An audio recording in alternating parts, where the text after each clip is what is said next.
Just imagine 1959 பிப்ரவரியில் ரஷ்யாவோட Ural மலையில் டெம்பரேச்சர் -30 இருக்கிற ஒரு நடு இரவு ஒரு 9 அனுபவம் உள்ள கிளைமர்ஸ் ஒரு டென்ட்டுக்குள்ளே சேஃபாக தூங்கிட்டு இருக்காங்க. அந்த டைமில் அங்கே ஒரு பயங்கரமான விஷயம் நடந்திருக்கு. அது எந்த அளவு பயங்கரம்னா, டென்ட்டுக்குள்ளே தூங்கிட்டு இருந்தவங்க டென்ட்டை கிழிச்சிட்டு ஷூஸ் ஜாக்கெட்ஸ் எதுவுமே இல்லாமல் அந்த மைனஸ் டெம்பரேச்சரில் வெறும் இன்னர்வர்ஸோட பனிக்குள்ளே ஓடி இருக்காங்க. எதுக்கு அப்படி ஓடினாங்க இன்னைக்கு வரைக்கும் யாருக்கும் தெரியாது. அவங்க ஒரு 1.5 கிலோமீட்டர் நடந்து போயிருக்காங்க.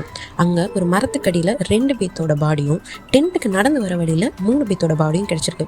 இவங்க 5 பேரும் பனியில் உறைஞ்சு, அதாவது ஃப்ரீஸ் ஆகி செத்துருக்காங்க. இன்னும் 4 பேர் இவங்க பாடி கிடைச்ச இடத்துக்கு அப்படியே ஆப்போசிட் சைடில் காட்டுக்குள்ளே பிணமாக கிடைச்சிருக்காங்க. இந்த இடத்துல தான் இதோட மிஸ்ட்ரி இன்னும் அதிகமாகுது. இந்த 4 பேரும் ஃப்ரீஸ் ஆகி இறக்கல, ஆனால் அவங்கள யாரோ இல்லை எதுவோ அட்டாக் பண்ண மாதிரி இருந்திருக்கு. ஒரு பொண்ணோட நாக்கு மிஸ்ஸிங், மற்றவங்களோட ஸ்கல்ஸ் அண்ட் ரிப்ஸ் நொறுங்கி போயிருந்திருக்கு. ஆனால் அந்த பாடி அவுட் சைடில் ஒரு சின்ன கீரல் கூட கிடையாது. சில மாதத்துக்கு அப்புறம் கிடைச்ச இந்த பாடிஸில் இருந்த ட்ரெஸ்ஸஸில் ரேடியேஷனோட ட்ரேசஸ் இருந்திருக்கு. இது என்ன ஆக்சிடெண்ட்டா, இல்லை மிலிட்ரி எக்ஸ்பிரிமெண்ட்டா, இல்லை ஏலியனா? இந்த டே வரைக்கும் இதுக்கு ஒரு ஆன்சர் கிடைக்காம ரஷ்யன் கவர்மெண்ட் இந்த கேஸையே க்ளோஸ் பண்ணிடுச்சு. இந்த இன்சிடென்ட்டு தான் டைட்லோவ் பாஸ் இன்சிடென்ட்.